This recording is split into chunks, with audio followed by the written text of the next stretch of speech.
What are your best examples of people cheating the system? I'll start. So I work in the luggage claim department for a major airline. All day I get to hear customers yelling and complaining. What I did is borrow one of the wheelchairs from the airport and sit behind my desk all day long. Customers come in all angry, see me in the wheelchair, realize they are about to yell at a guy who is possibly crippled, and all of a sudden they turn into the nicest people. Physically my blood pressure has dropped and in general I'm in a pretty good mood most of the time. Edit. So. The good old days of Black Friday, before stores like Best Buy started getting very crafty and clandestine with their deals, 8+ years ago, there used to be a slight buffer where someone would leak the sales and the items wouldn't be removed from the shelves. I don't remember specifically, but they had a system to prevent you from purchasing then prismaching retroactively. As soon as this happened I strolled on down to Best Buy, took a bunch of stuff that I wanted, and put it in their dryers and washing machines. Basically whatever hiding place that didn't look like it got a lot of browsing or consideration. Then when Black Friday comes, sleep in. Head to the store around noon and pull the doorbusters out of a washing machine. I used to work in a camera store that sold warranties. No matter how the camera broke, they would fix it or replace it under the warranty. The only problem was that the store would ship off the camera to be repaired. Sometimes for months. Up to 5 times before replacing it. So, let's say your battery cover breaks off. You ship it off and 6 weeks later it's back. But it's really a brand defect. So, the cover pops off again. They won't replace the whole piece or give you another camera. You're out the camera for months while it's being fixed. They keep selling the defective camera and the warranties. I got tired of over customers. I thought it was dishonest. I read the contract myself and found an interesting clause. If the camera was so physically damaged that it was obvious it couldn't be fixed, we could take a pic of it and send that instead. The person immediately got a new camera. When people would come in with a camera with a defect I'd seen 100 times, I'd ask if they just wanted a new one, the next model up, without the defect. They'd say yes and I'd tell them to take it out into the parking lot and run over it with their car. I pile the pieces on the counter, take a pic and give them their new, non-defective camera. I slept fine. If you want to cancel your cell phone contract without paying a fee, pull up the provider's service map. Find a huge hole in the map, like a desert out west. Look for a town name in that map. Tell them you're moving to Putsachateorka, Arizona and you want to cancel because they don't provide service there. Boom. 3 times now. 3 times. Edit. I've done it with AT&T 2 times. Verizon the other. Last time was AT&T in 2011.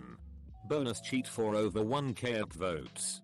If you get ticket in DC from an automatic traffic camera, wait 3 or 4 months then write a letter saying I called on A, B, C, X, Y, Z.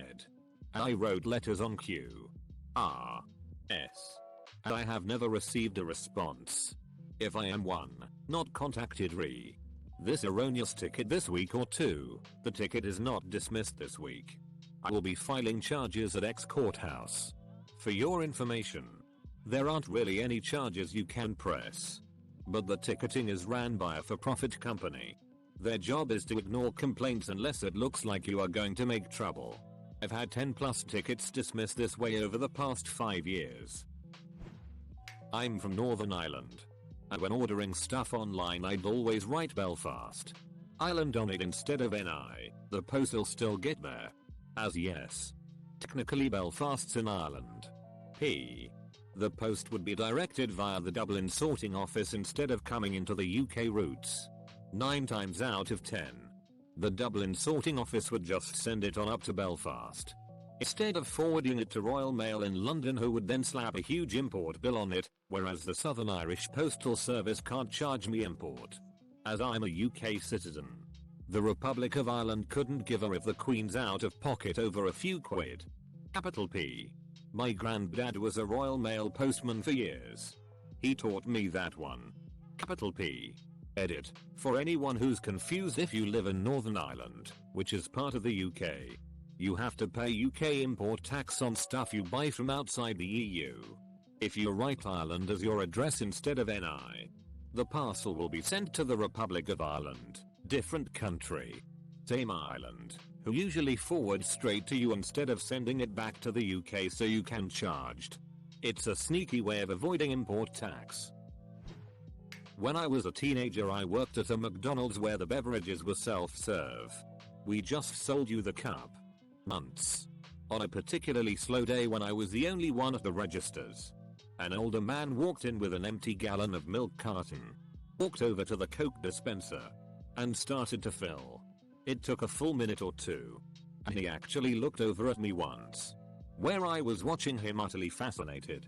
When he was done, he put the little cap back on, nodded to me, then walked back out to his car. At my university I would always order delivery from a late night eatery and get a ride home with the delivery guy. Less expensive than a taxi, with a meal included. Anyone old enough to remember BMG Music Club? They were that company always advertising 9 or 12 CDs for the price of one. As a kid I got them to send me literally hundreds of CDs without paying by inventing new aliases. Here is a Canadian one. Being Canadian it's even ethical. Wait outside a superstore gas station and watch for users that leave the receipt. On the end of each left receipt is a superb buck. 20 minutes and you can collect enough for lunch. Saw a bum doing this. Thought it was pretty creative. A teacher I had in high school always said to his students, if you can get away with cheating, go for it. Turns out he had gotten a raise for getting his master's degree, but never actually got the degree. This went on for over 10 years before the school system figured it out. Somehow he got hired at a new school too.